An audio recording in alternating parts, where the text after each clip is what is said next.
신앙생활에 있어서 위대한 결단은 무언가 일이 잘 되고 내가 산 정상에 올랐을 때, 어느 때보다 뜨거울 때, 그때가 우리의 삶의 믿음이 드러나는 순간이 아니고 오랜 기다림 속에 내가 과연 흔들리지 않고 나아갈 수 있느냐, 이것이 중요한 문제입니다.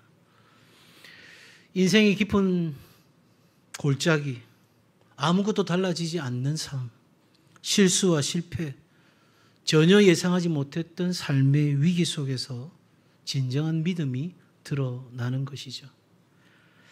창세기 15장, 우리가 오늘 읽었던 이 말씀은 바로 아브라함의 믿음이 흔들리는 장면입니다. 그는 하나님의 부르심을 받았습니다. 그리고 가나안에 도착했고 나름 이름도 떨치게 되었습니다. 창세기 24장에 보면 조카 롯의 가정이 사로잡혔다는 소식을 듣고 집에서 훈련된 사람 318명을 데리고 와서 큰 전쟁에서 승리도 합니다.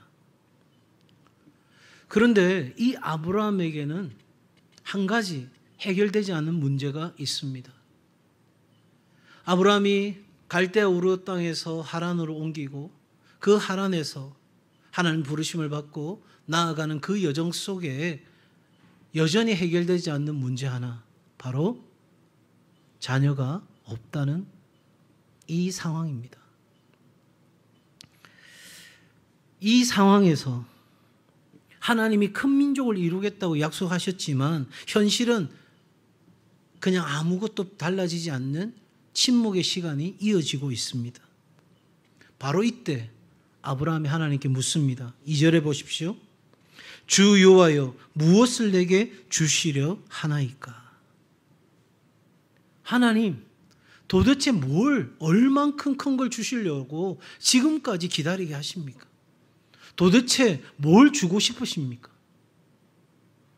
내가 달라고 한 것도 아니고, 내가 그거 없으면 죽겠다고 한 것도 아니고, 하나님이 내게 찾아오셔서 내게 말씀하셔서 내 황무한 인생에 새로운 역사를 펼치시겠다고 하나님이 말씀하셨는데 내게 도대체 무엇을 주시려고요? 그러면서 3절에 이렇게 이야기합니다. 주께서 내게 씨를 주지 아니하셨으니. 무슨 말이에요? 하나님이 이렇게 하시는 것은 나하고의 약속을 잊어버리신 것 같습니다. 도대체 하나님이 언제 해결하실지 모르니까 그냥 내가 하나님을 도와드리겠습니다. 내가 해결하겠습니다. 그렇게 아브라함이 말하는 거죠. 아브라함은 하나님의 역사를 기다리는 시간 속에 흔들렸습니다. 그래서 자신의 생각과 방법으로 문제를 해결하려고 합니다. 이런 아브라함에게 하나님 찾아오셔서 꾸짖지 않으시고 이 아브라함과의 약속을 다시 상기시키시고 갱신하십니다. 그리고 아브라함은 우리가 기대하는 것처럼 그 하나님의 말씀을 듣고 믿음으로 반응합니다. 우리에게도 이런 아브라함의 삶의 자리가 있죠. 하나님께 맡겼습니다. 그리고 기다립니다. 그런데 아무 일도 일어나지 않습니다. 오히려 세월 가는 것이 내게는 더 희망이 사라지는 것이고 고통이 가중되는 것입니다. 아예 없다고 생각했을 때는 괜찮았는데 그래도 하나님이 내 부르짖음을, 내 간구를 들으신다는 걸 생각하고 내가 그렇게 하나님을 찾고 새벽으로 밤으로 주님 앞에 엎드려 기도했던 시간마저도 다 어리석게 보이는 그 지점, 그 시간, 그 상황, 과연 우리는 어떻게 살아가야 될까? 그 질문을 하면서 오늘 아브라함의 삶의 여정을 따라가고자 합니다.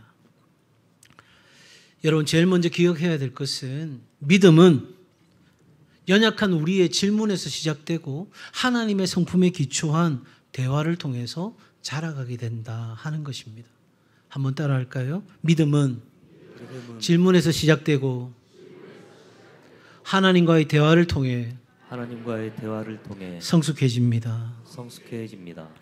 믿음은 그냥 덮어놓고 가는 것이 아니에요. 물론 우리가 갈 바를 알지 못하고 그냥 하나님이 이끄시는 대로 따라가야 될 순간도 있지만 오늘 본문의 아브라함처럼 하나님께 질문하는 것도 믿음의 시작입니다. 자, 그런데 오늘 이 본문은 어디서부터 시작이 되냐면 아브라함이 하나님 앞에 질문하기 전에 하나님이 먼저 환상 중에 나타나십니다. 그러니까 아브라함이 하나님한테 이 말 해야 되겠다, 저 말 해야 되겠다 그냥 마음에는 있겠죠. 도대체 언제쯤, 어떻게, 그 질문이 계속 사는 날 동안에 있지 않았겠어요? 약속하셨으니까. 그런데 환상 중에 나타나셔서 하나님이 한 말씀 하십니다. 뭐라고 말씀하시냐면 나는 너의 방패고 나는 너의 상급이다. 이렇게 말씀하시죠. 여러분, 이건 하나의 격려가 아니라 하나님의 자기 계시입니다. 그러니까 아브라함이 지금 마음에 무슨 질문을 갖고 있는지 하나님은 기가 막히게 아시는 거죠. 저와 여러분이 하나님 앞에 뭘 하소연하고 뭘 털어놓고 무엇을 기도와 간구할지 하나님은 모르시는 것이 아니라 뭐 하신다? 아신다는 거예요. 그런데 하나님께서 환상 중에 나타나셔서 아브라함아, 네가 마음에 이런 생각하고 있지? 내가 너의 마음 알아. 그래서 내가 맨날 며칠에 언제 어떻게 어떤 방식으로 내가 너에게 약속한 자녀를 줄 거야. 그렇게 말씀하시는 것이 아니라 바로 하나님이 누구신지를 말하는 거예요. 하나님이 누구시냐? 하나님이 나의 방패가 되신다. 다시 말하면 나를 보호하시는 분이 누구시다? 하나님이시다. 하나님이 나의 상급이다. 다시 말하면 아브라함에게 약속된 그 모든 복의 근원이 하나님께 있다. 그러니 내 자녀가 있느냐 없느냐의 문제가 아니라 하나님이 나의 상급이면 흔히 아이들 하는 말로 게임 끝난 거예요. 모든 것을 주실 수 있는 그 하나님이 내게 그 모든 것을 확실하게 보장하시는 거예요. 사랑하는 여러분, 아브라함은 이렇게 되는 상황에서 그냥 그렇군요 하나님, 제가 잘못 생각했습니다. 제 마음에 있는 거 어떻게 아셨어요? 제가 정신 차리죠. 이렇게 한 것이 아니라 하나님 앞에 질문으로 가져갑니다. 내게 지금 자식이 없는데 뭘 주시겠어요? 그게 가능한 일입니까? 하나님 지금 장난치십니까? 지금 우리 상황을 몰라서 하시는 말씀입니까? 아니, 하나님이 방패가 되시고 상급이 되는 거 알겠어요. 그런데 내 삶에 달라질 건 아무것도 없잖아요. 하나님 나와 약속하신 거 잊어버리신 거예요? 여러분 기억하세요. 믿음은 의심이 시작되는 그 지점에서 침묵하는 것이 아니라 그 의심을 들고 하나님 앞에 기도와 부르짖음으로 나아가는 용기에서 그 믿음은 드러나게 됩니다. 아브라함만이 아니에요. 다윗도 어느 때까지입니까? 하나님은 어느 때까지입니까? 하박국 선지자도 하나님은 어느 때까지입니까? 그래서 C.S. 루이스는 이렇게 강조합니다. 하나님은 우리의 의심이 아닌 침묵을 더 경계하신다. 그러니까 실상은 믿음이 없어요. 마음에는 염려, 근심, 걱정, 불안, 의심이 가득 차 있어요. 그런데 그것 가지고 하나님 앞에 나아가는 게 아니라 믿음 있는 척하는 거예요. 그러니 어떻게 돼요? 내 마음 안에 평안이 없어요. 그 믿음이 내게 가져다 주는 안정감이 없어요. 그 믿음이 내게 가져다 주는 선한 기대가 내 안에 없어요. 그러면서도 그 메마른 삶을 오늘 그냥 덮어놓고 살아가는 거예요. 하나님 그거 원하지 않습니다. 여러분, 그러한 상황에서의 질문 없는 삶은 우리의 믿음에 아무런 도움이 되지 않습니다. 하나님 앞에서 끊임없는 자신의 질문을 가지고 나아가는 사람이 하나님과 더 깊은 대화를 할 수 있는 것이죠. 여러분, 믿음은, 그리고 믿음의 기도는 하나님께 답을 요구하는 것이 아니에요. 하나님을 더욱 알아가는 친밀한 교제로 이끄는 신뢰의 표현인 거예요. 그러니까 우리가 하나님을 찾는다는 것, 내가 의심하고 있어요, 염려하고 있고요, 두려워하고 있고요, 이런 마음 가지고 내 있는 모습, 내 감정, 내 생각 그대로를 하나님 앞에 쏟아내는 이 시간은 하나님을 신뢰하는 거예요. 여러분이 신뢰하지 않는 사람에게 여러분의 속사정을 이야기하는 법이 있습니까? 없죠. 아니, 원수에게 가가지고 내가 이렇습니다 저렇습니다 하면 어떻게 되죠? 더 큰 낭패를 당하죠. 내가 신뢰할 수 있는 사람, 내가 믿을 수 있는 사람에게 내 속마음을 이야기하는 것처럼 내가 하나님 앞에 의심하고 있고 염려하고 있지만 그럼에도 불구하고 주님 앞에 나아가서 질문하고 대화를 한다는 것은 내가 하나님을 신뢰한다는 거예요. 그러니 기도하는 사람이 하나님을 신뢰하고 하나님을 신뢰하는 사람이 기도하는 법인 거예요. 그럴 때 하나님은 이 아브라함과 우리에게 꾸짖지 않으세요. 왜 의심해? 왜 정신 못 차려? 내가 도대체 언제까지 말해야 되는 거야? 그렇게 말씀하지 않으시고 더 분명한 확신으로 우리를 이끌어 주십니다. 그러니 여러분, 우리는 이 질문을 통해서 영적 성숙을 경험하게 되겠죠. 하나님을 향한 우리의 진솔한 질문은 불신이 아니라 믿음의 생명력이라는 사실을 기억하시면 좋겠어요. 오늘 살아가면서 여러분 안에 있는 어떤 마음이도 괜찮아요. 의심이든 불안이든 걱정이든 두려움이든 그것 가지고 하나님 앞에 나아가서 솔직하게 내 안의 것을 다 털어놓고 주님과 대화를 나누기 시작할 때 우리 하나님이 그 어떤 상담자보다도 더 따뜻하게, 더 편안하게, 더 구체적으로 여러분의 마음을 이해하고 말씀하시고 만져주실 줄로 믿습니다.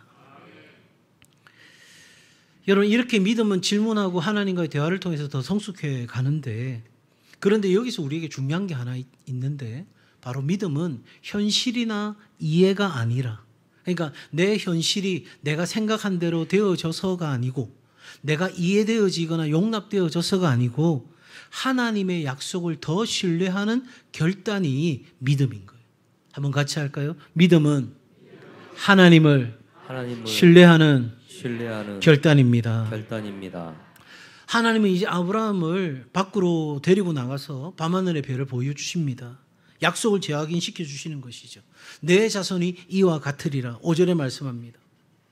하나님은 지금 내가 너에게 약속한 이것이 가능한가를 말씀하시는 것이 아니고 이 약속을 하고 있는 하나님이 누구신지를 보여주시는 거예요. 그게 1절의 핵심인 거예요. 그러니까 이렇게 보시면 되겠죠. 하나님이 다시 아브라함을 찾아와서 아브라함의 질문에 대해서 대답하시고 그리고 아브라함과 약속을 하시는데 그 약속을 성취할 수 있는 하나님이다 하는 것을 아브라함에게 보여주시는 거예요. 현실은 자식이 없는 노년입니다. 이건 답이 없어요. 무슨 방법이 있나요? 없어요. 길이 있나요? 없어요. 해결책? 없어요. 이건 그야말로 모든 가능성이 사라진 거예요. 그런데 아브라함은 지금 그 상황에서 내가 달라질 것도 없고 가능성이란 확률이란 제로 상태고 이건 인간적으로 생각해 보면 정말 답도 없는 미치지 않고서야 어떻게 그런 믿음을 가질 수 있냐고 누군가가 그 사실을 안다면 뒤에서 손가락질 할 만한 그런 상황인데 아브라함은 내게 말씀하시는 하나님의 말씀을 믿기로 결정합니다. 그게 6절입니다. 같이 한번 볼까요? 6절 시작.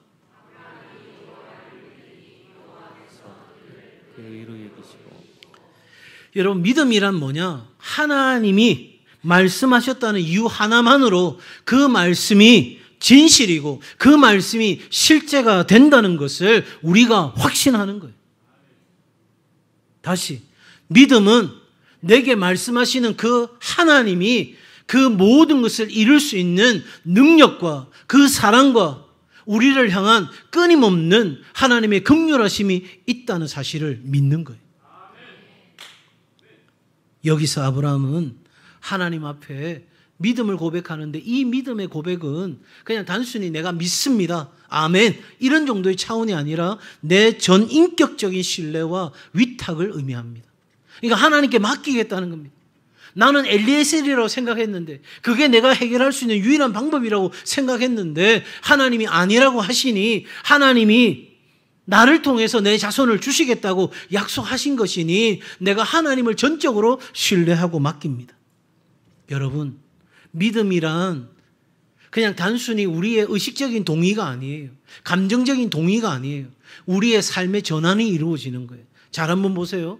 우리의 가치에 따라서 우리의 믿음과 신념이 결정돼요. 그 믿음과 신념에서 우리의 행동이 나오고요. 그 행동 결과를 만들어내는 거예요. 지금까지 아브라함은 누구를 믿었냐면 하나님을 믿는 것 같았지만 지난주에 우리 보신 것처럼 인생의 어려움이 기근이 딱 드니까 제일 먼저 생각한 게 뭐냐면 내 안전, 내 목숨을 보존하는 것. 여러분 그렇게 생각이 딱 미치니까 내 믿음과 신념에 있어서 자리 잡고 있는 건 뭐냐면 내가 살고 봐야 되겠다는 거예요. 그런데 지금 그런 삶이 이루어지지 않는 상황들을 경험했던 아브라함은 다시 내게 찾아오셔서 말씀하시는 이 하나님으로 인하여 하나님의 약속의 말씀을 믿기로 결정하는 거예요. 그러면 그 믿음과 신념이 완전히 뒤바뀌는 순간이에요. 삶의 전환이 이루어지는 순간이에요. 그러니까 믿음을 갖는다는 건 내가 전혀 다른 세계 안경을 낀다는 거예요. 완전히 바뀔 수밖에 없죠. 아브라함은 내게 말씀하시는 분이 하나님이시고 그 하나님 말씀하신 것을 나는 붙들기로 결정합니다. 그리고 하나님은 이것을 아브라함의 의로 여겨주십니다. 윤리적이고 도덕적으로 살았기 때문이 아니라 바로 이 하나님을 향하여 삶의 전환이 이루어지는 전적인 신뢰와 위탁이 바로 믿음으로부터 주어지는 의가 된다는 것을 하나님 말씀하시죠. 여러분, 믿음의 본질이 뭐냐? 그건 이해가 아니에요. 내가 다 알 수 있는, 용납될 수 있는 그런 것이 아니에요. 믿음은 신뢰입니다. 믿음은 내가 이해할 수 없을 때, 내가 그럼에도 불구하고 하나님을 신뢰하기로 결정할 때 자라나는 거예요. 우리 이렇게 생각하죠. 아니, 나는 믿음이 적어서 이것도 못하고 저것도 못해. 아니에요. 믿음이 어떻게 자라가나요? 나는 말씀도 모르고 나는 이것도 모르고 저것도 몰라. 그럼 그거 알면 자라갈까요? 아니요. 이해되지 않아도 현실의 삶이 뭔가 변화가 없어도 하나님이 주신 이 약속의 말씀이 내게 주신 말씀이라고 믿고 나아가게 되면 그 겨자씨 하늘 만한 작은 믿음으로라도 하나님은 얼마든지 역사하시는 분이십니다. 그러므로 하나님이 우리에게 요구하시는 것은 믿음인 거예요. 자, 참 아브라함 대단하지 않아요? 저라면 이렇게 못했을 것 같아요. 그런데 아브라함이 여호와를 믿어요. 여호와의 말씀을 믿어요. 다시 한번 속는 셈 치자. 이게 아니고 진짜 있는 그대로를 믿어요. 그리고 그 믿음을 통해서 자녀를 주시고 아브라함이 행복하고 잘 먹고 잘 살다가 그렇게 하나님의 부르심을 받았더라. 이렇게 스토리가 끝나면 딱 맞을 것 같은데 아니에요. 믿음의 사람 아브라함에게 또다시 비틀거리는 순간이 찾아옵니다. 하나님 앞에 의로운 자라 그 믿음으로 그렇게 하나님을 인정을 받았던 이 아브라함, 하나님의 약속을 인간의 방법으로 실현시키는 시도를 다시 합니다. 창세기 16장에 가면 무슨 내용이 나오냐면 아내 사라의 여종 하갈을 통해 이스마엘을 낳는 사건이 나옵니다. 믿음의 사람 비틀거릴 수 있죠. 정신 차리고 믿음으로 또 다시 전진하다가 이렇게 아브라함처럼 또 다시 무너질 수 있습니다. 그건 언제라도 우리의 삶 가운데 찾아올 수 있는 거예요. 나는 그렇지 않을 거예요. 아니요. 나는 절대 그러지 않을 거예요. 아니요.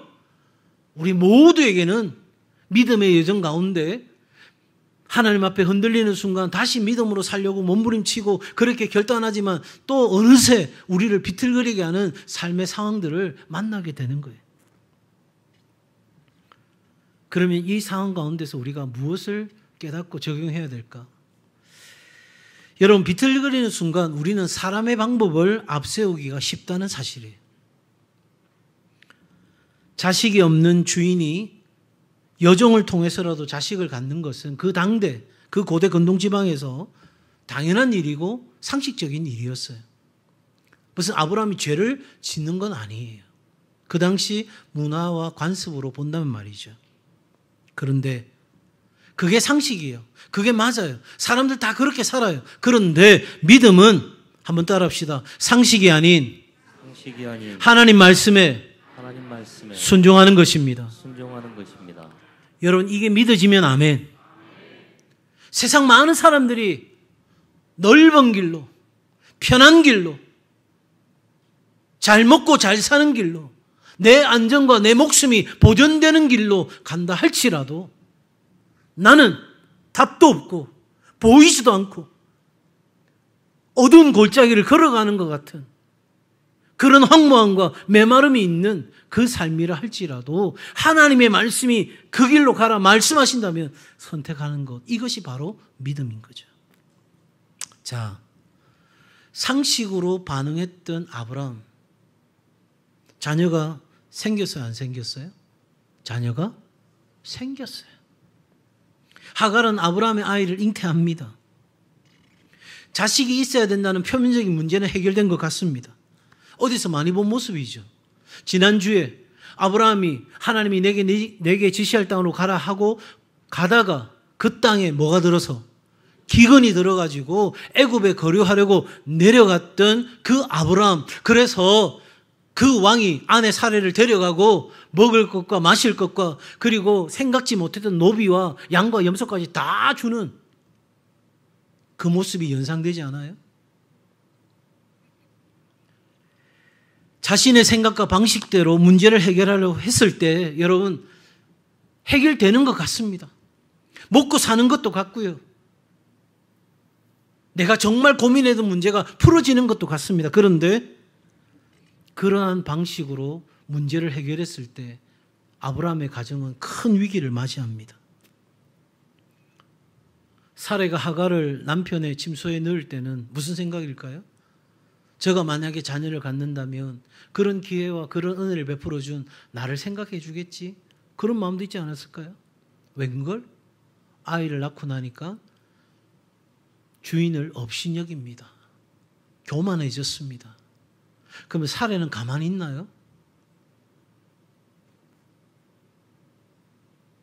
내 발에 내가 등을 찍었구나. 그래서 사례는 하갈을 괴롭힙니다. 집안에 전쟁이 벌어졌습니다. 아브라함은 죽을 지경입니다. 여러분, 우리가 불신으로 행한 일들은 언제나 갈등과 더 큰 위기를 초래한다는 사실이에요. 그냥 그 순간은 문제가 해결된 것 같아요. 그 순간은 먹고 마실 수 있는 여유가 생기는 것 같아요. 그런데 그 시간이 잠깐 지나고 나면 내가 하나님 없이 선택한 모든 것들은 내 삶에 오히려 크나큰 위기의 부메랑이 되어서 돌아온다는 사실이죠. 결국은 깨어짐과 고통을 만들어냅니다. 여러분을 협박하는 게 아닙니다. 성경의 많은 인물들의 삶이 그것을 우리에게 보여줍니다. 한번 보셔요. 창세기부터 요한계시록까지 등장하는 하나님의 사람들이 어떤 결정과 어떤 판단을 했을 때 어떤 일이 일어났는지, 저는 지금까지 목회하면서 많은 성도들의 삶을 보았습니다. 그들이 선택하고 결정했던 일들이 어떤 열매를 맺는지 정말 오랜 시간 동안 지켜볼 수 있는 가정들도 있었습니다. 우리는 하나님 앞에 맡기고 기다릴 때 응답이 지체되는 그 순간 우리에게는 하나님 계획보다 앞서가려는 유혹이 찾아오는 거예요. 왜? 기도했는데 달라지는 게 없어요. 나 너무 오래 기다렸어요. 이제 무슨 일이 일어나겠어? 소망이 끝났어요. 소망을 가질 만한 확률, 근거 아무것도 없어요. 그러기에 나의 안전과 나의 생존을 위해서 현실적인 해결책을 우리는 취하게 되는 거죠. 내가 언제부터 믿음으로 생각하고 판단했다고. 그냥 닥치는 대로 문제 해결하고 사는 거지 뭐. 다 그렇게 살잖아. 다시 한번 말씀드립니다. 믿음 없는 결정이 때로는 현실적인 이익을 주는 듯 하지만 장기적으로는 하나님의 계획을 방해하는 결과를 초래하는 거예요.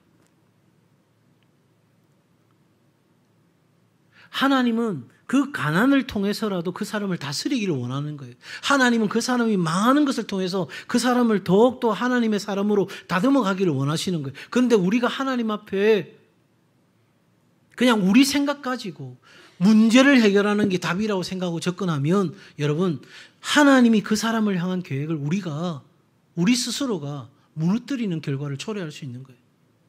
자, 보세요. 하나님의 뜻은 완전합니다. 하나님의 뜻에는 빈틈이 없습니다. 그리고 하나님이 그 뜻에 따라 세우신 계획은 틀림없습니다. 그리고 하나님이 이루십니다. 하나님이 택하신 아브라함, 그가 어리석은 결정을 하고 실수하고 실패해도 하나님이 붙드십니다. 다시 하나님 앞으로 데려오십니다. 그리고 비틀거리는 그 순간에도 하나님 포기하지 않습니다. 야, 믿음의 조상이 어떻게 이럴 수 있어? 그게 은혜잖아요, 여러분.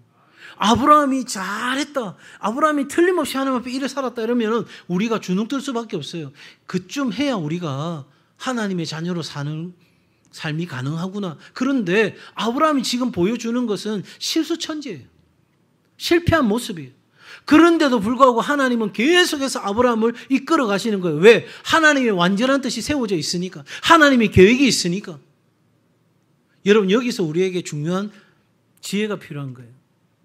내 삶의 모든 것이 하나님이 하셨다는 사실을 깨닫는다면, 여러분, 내 인생에 대안이 없다면 하나님은 우리의 삶에 빠른 시간에 역사하겠죠.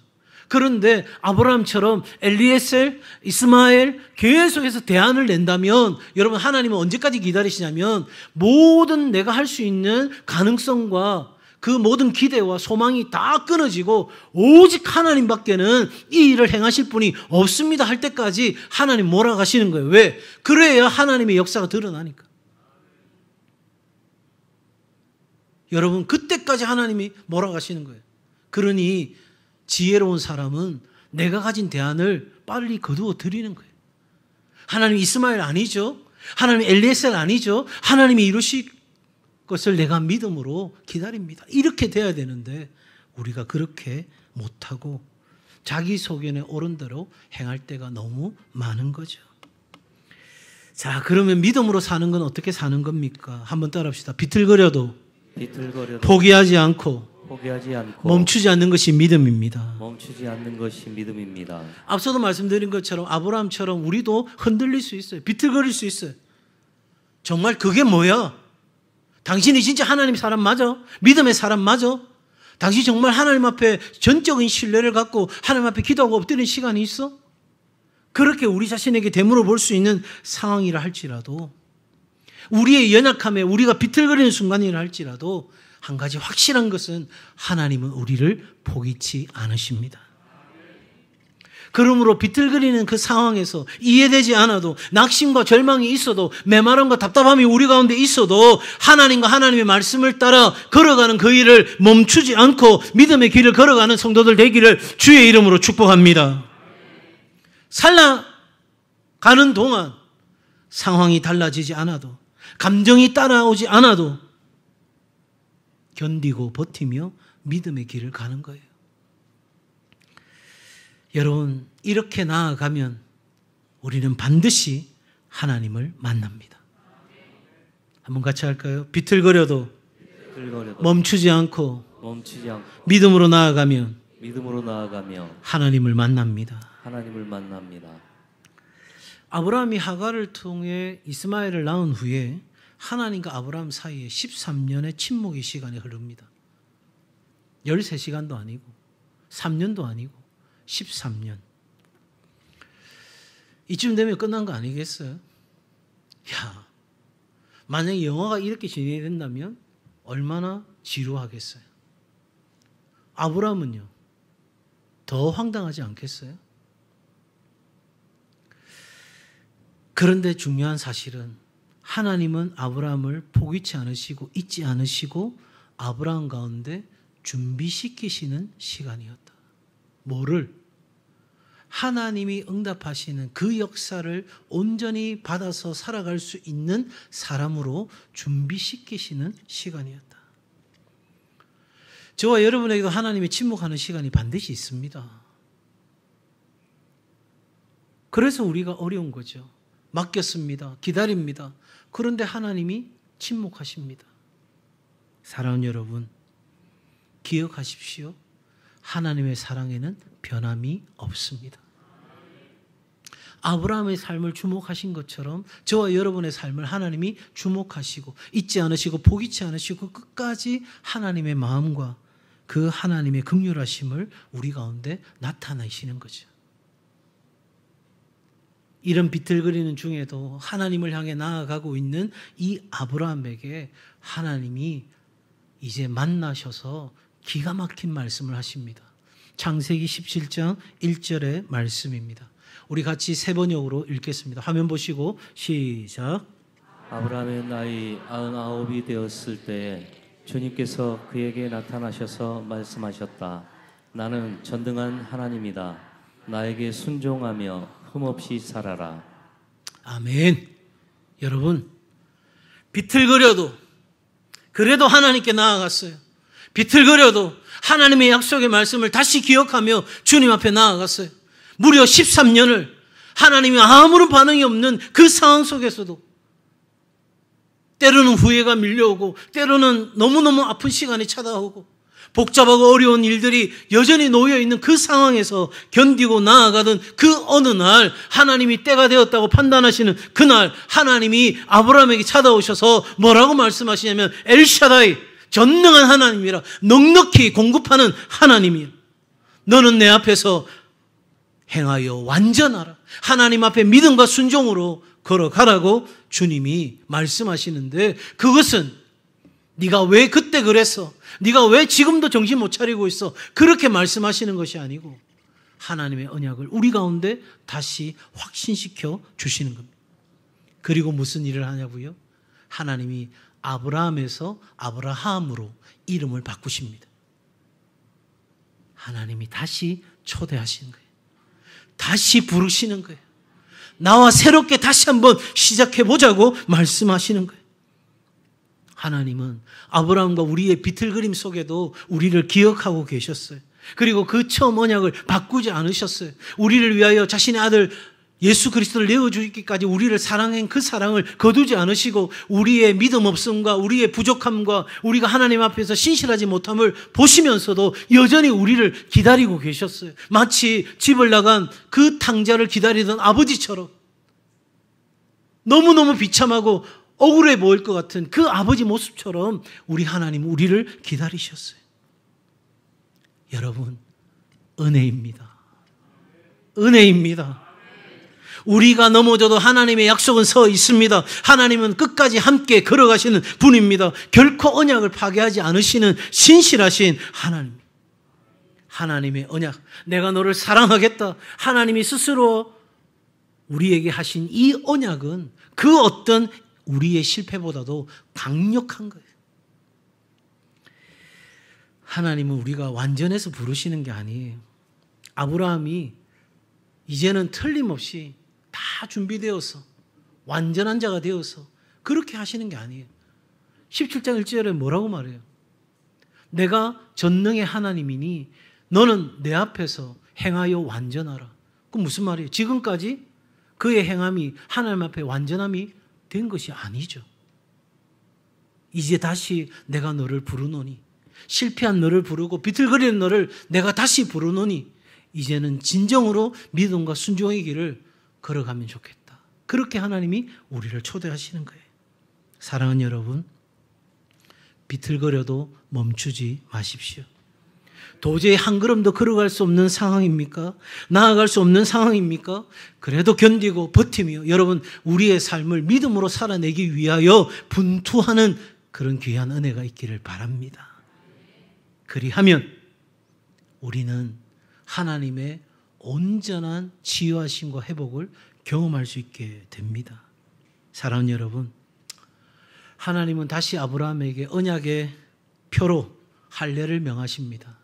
아브라함은 자신과 그의 가족들에게 할례를 행하라고 명령합니다. 이 순종은 형식적인 의식이 아니라 내가 이제 하나님께로 다시 돌아갑니다. 내가 이제 하나님 앞에서, 전능한 하나님 앞에서 내 비틀거리고 흔들렸던 그 삶을 다시 믿음으로 순종으로 걸어가고자 하는 우리의 삶의 결단을 담아 하나님 앞에 이 예배로, 이 의식으로 나아갑니다 하는 아브라함의 온전한 헌신입니다. 믿음은 넘어지지 않는 것이 아니라 다시 시작하는 용기에서 회복되고 다시 순종하는 데서 확인되어지는 거예요. 오스왈드 챔버스는 이렇게 말합니다. 순종은 감정이 아니라 의지의 문제입니다. 믿음은 순종의 몸을 입을 때 증명되는 것입니다. 그러니 여러분, 우리가 얼마나 멀리 갔는지, 내 믿음이 얼마나 떨어졌는지, 내가 얼마나 하나님 앞에서 부족하고 연약한지 그거 묵상하지 마시고 지금 바로 여기서 다시 믿음과 순종으로 나아갈 수 있기를 주의 이름으로 축복합니다. 그래도 믿음입니다. 달라지는 것도 없고 이해되지 않아도 아무것도 보이지 않아도 그래도 믿음입니다. 죽어도 믿음입니다. 죽으면 죽으리라. 바로 내가 믿는 도끼에 발등 찍힌다 할지라도 나는 하나님을 믿노라. 하나님이 그리 아니하실지라도 나는 하나님을 믿노라. 그 믿음이 바로 죽어도 믿음인 거예요. 이제 다시 믿음입니다. 사랑하는 여러분, 거기에 하나님의 역사가 있습니다. 믿음의 길을 벗어났다면 이제 다시 돌아갑시다. 내 안에 믿음의 길을 시작하지 못했다면 조금만 용기 가지고 믿음의 길을 향해서 한 발을 내딛는 은혜가 있기를 주의 이름으로 축복합니다.